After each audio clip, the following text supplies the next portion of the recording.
네, 오늘은 사사기 1장부터 2장 10절까지. 그럼 사사기 이제 첫 시간입니다. 사사는 그 시대의 그 백성들을 이제 압제에서 구원하기 위하여 하나님께서 백성 가운데 선택하여 세우신 사람들, 곧 도구된 자, 구원자 또는 통치자들을 이제 통칭하여 사사라고 이제 합니다. 사사는 이스라엘의 이런 정치적 군사적 리더였죠. 그래서 총 12명이 이제 세워지는데 12명이 뭐 대사사다, 소사사다 이렇게 해서 이제 그들의 역할과 어떤 성격에 따라서 이렇게 좀 구분하기도 합니다만 총 12명까지를 이제 사사라고 이제 통칭합니다. 근데 사사의 이 직분이라는 것은 이제 세습되는 것은 아니었고 하나님의 도구이긴 하였으나 잘 보면 신앙이나 도덕적인 부분에서 항상 모범이 되는가 하면 꼭 그렇지 않아요.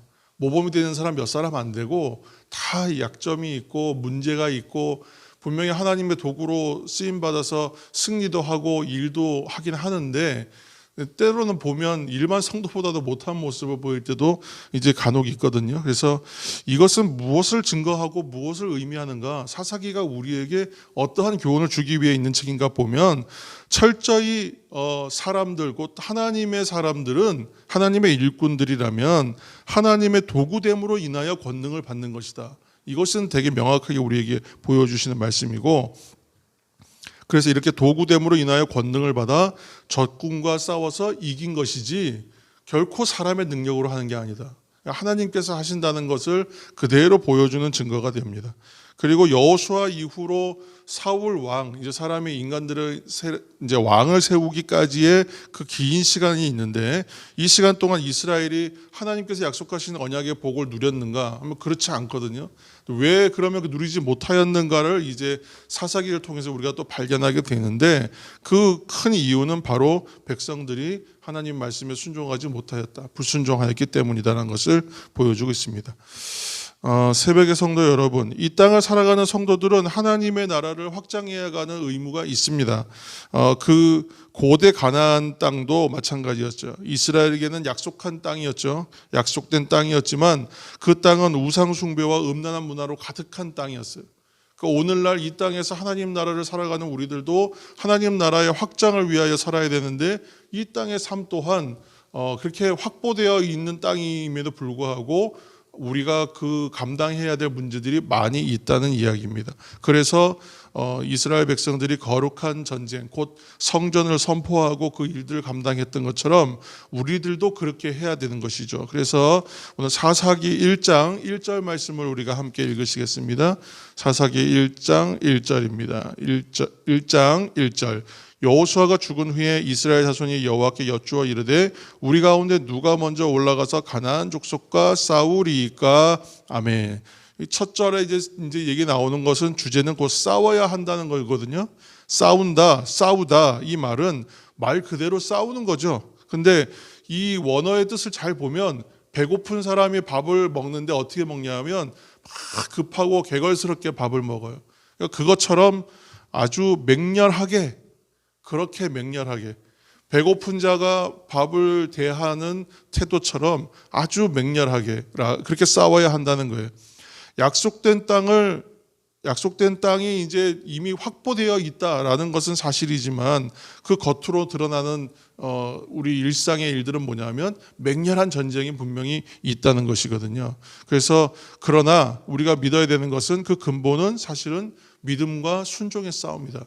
그것을 여러분 먼저 기억하셔야 됩니다. 그래서 오늘날 교회와 성도들도 이러한 믿음과 순종을 위한 영적 전쟁을 그렇게 맹렬하게 싸워야 되는구나. 근데 그 말씀을 통해서 우리에게 교훈하여 주십니다. 두 번째로 우리 2절 말씀도 읽으시겠습니다. 2절입니다. 1장 2절. 여호와께서 이르시되 유다가 올라갈지니라 보라 내가 이 땅을 그의 손에 넘겨주었노라 하시니라. 아멘. 이 넘겨주었다 그랬는데 이전에 그 한글판 성경에는 붙였다 그랬어요. 이 땅을 붙여주셨다 그래요. 우리에게 붙였다. 이 말은 말 그대로 이제 주셨다 또는 이제 위임해 주었다, 위임하다 이런 의미가 있습니다. 그러니까 싸움은 승리가 이미 보장되어 있고 승리가 위임되어 있는 거라고 지금 말씀하시는 거예요. 그래서 근데 오늘날 성도들을 위해서 앞서가시는 분이 계시죠. 승리의 깃발을 들고 가시는 분이 있어요. 바로 예수 그리스도. 우리는 그분을 대장 되신 예수 그리스도, 찬송에는 그렇게 고백하잖아요. 그것처럼 예수 안에, 엔 크리스토스라 그래요. 그리스도 안에, 예수 안에 머무는 사람, 그리고 하나님 편에 서는 사람은 이미 그 승리가 보장되어 있고 위임되어 있다는 것을 여러분 기억하시길 바랍니다. 세 번째로 3절 말씀도 읽겠습니다. 시작.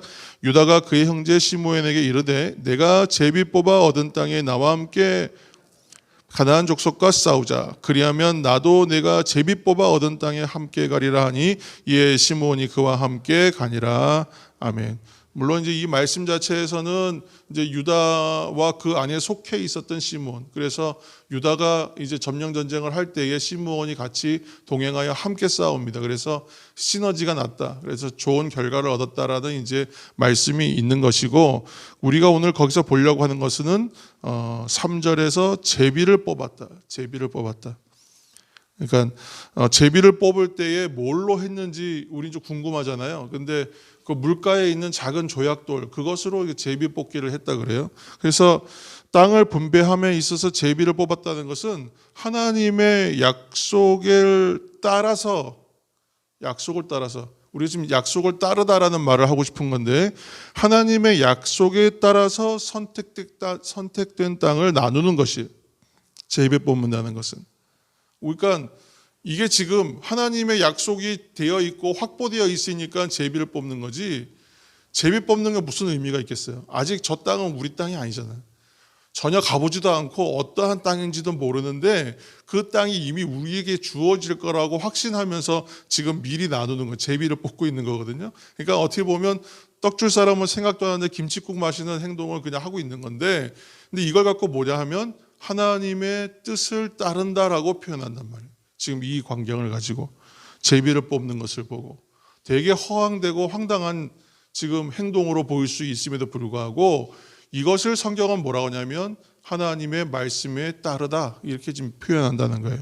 그러므로 약속의 백성들은 하나님의 나라를 세워가는 것, 하나님의 말씀을 따른다는 것은 오늘날 하나님의 나라를 세워가고 나에게 주어진 지경과 내 사역과 또 나의 사명을 어떻게 해요?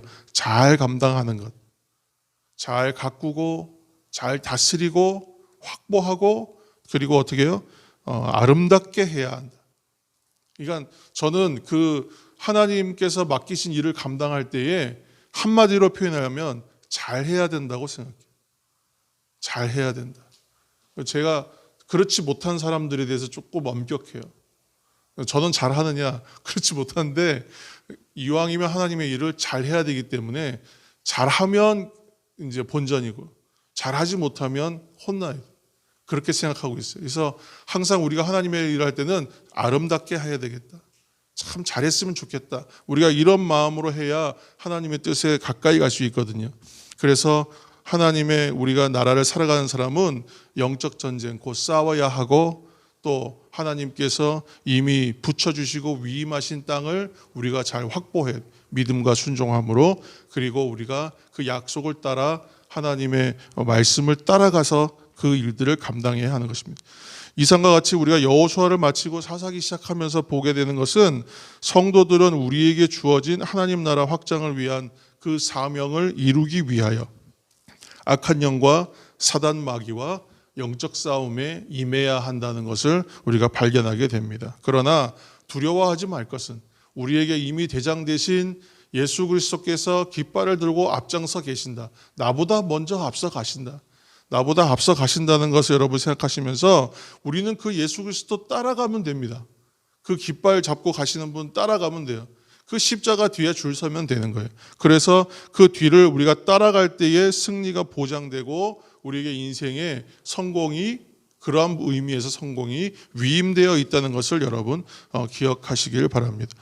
그러나 일상의 삶에도 문제와 어려움이 늘 있거든요. 이거는 믿지 않는 사람의 삶에도 늘 어려움과 고단과 고통의 문제는 있어요. 감당할 수 없는 문제도 많이 일어나고요. 그러면 이런 싸움, 영적 전쟁에 살면 어떻겠습니까? 그 안에는 더 감당할 수 없을 만한 어려운 전쟁과 같은 일들이 꼭 있지 않겠습니까? 그러니까 전쟁이라고 말하고 싸움이라고 말하지 않겠어요? 그리고 이 싸움은 분명히 맹렬하게 일어납니다. 그래서 이러한 고난과 전쟁도 결국은 그러나 하나님의 영광을 위한 일이기 때문에 결국은 영광을 드러내는 일이라는 것은 확보되었다는 거예요. 그 과정이 어쩌했건 결과는 똑같아요. 그래서 결국은 이 또한 지나가는 일이다. 그러니까 이 일들을 감당할 때 어떻게 해야 되냐면 아름답게 하자, 잘하자는 거예요. 멋있게 하자는 거예요. 어차피 이기는 전쟁인데 두려워하고 벌벌 떨면서 감당하지 않겠다. 나는 이 일을 잘 감당하겠다. 그래서 담대함으로, 저는 이 표현 참 좋아합니다. 여러분 담대함으로 나아가시기를 축복합니다. 이 또한 다 지나가는 일이고 분명코 감당되는 일일 줄로 믿습니다. 오늘도 이런 현실을 우리가 또 만날 텐데 이 사실을 여러분 기억하시면서 담대하시기를 또 승리하시기를 예수님의 이름으로 축복합니다. 함께 이제 기도하며 나아갈 텐데 기도하시기 전에 제가 한 가지 광고하겠습니다. 이제 내일 우리가 6월 첫 주부터 이제 금요 기도회, 금찬을 하려고 하는데 내일은 이제 그 준비를 위한 예비 모임으로 8시 45분부터 몇 분부터 시작하냐 그러는데 8시 45분부터 찬양을 시작하면서 저희가 이제 기도회, 금요 기도회 예비 모임을 시작합니다. 그래서 좀 참여하길 원하시는 분들은 함께 하셔서 우리가 뭐 1시간 좀 넘게 함께 할 텐데 그 시간에 오셔서 함께 금요일 밤 와셔서 기도하시고 찬양하시고 그렇게 하나님 은혜를 받기를 축복합니다. 함께 이 시간 기도하며 나아가실 때에 오늘 기도 제목이 있습니다. 우리 이경숙 권사님 검사와 치료를 앞두고 있는데 마음의 평안 주옵소서. 검사하고 치료하는 모든 과정 주님의 손으로 선하게 인도하시고 온전히 붙들어 주옵소서. 모든 과정을 통하여 하나님께 결국은 영광 돌리는 일 되게 하여 주옵소서. 이미 확보된 과정들 가운데에 승리하게 하시고 무엇보다 담대하게 하여 주옵소서. 함께 기도해 주시기 바랍니다. 우리 또한 연로하신 어르신들 위하여 기도해 주시고 또 환우들 위해서 기도해 주시고 젊은 세대와 다음 세대를 위하여 함께 기도해 주시기 바랍니다. 이 시간 통성으로 간절한 마음으로 중보와 개인의 간구 기도목 가지고 기도하며 나아가시겠습니다.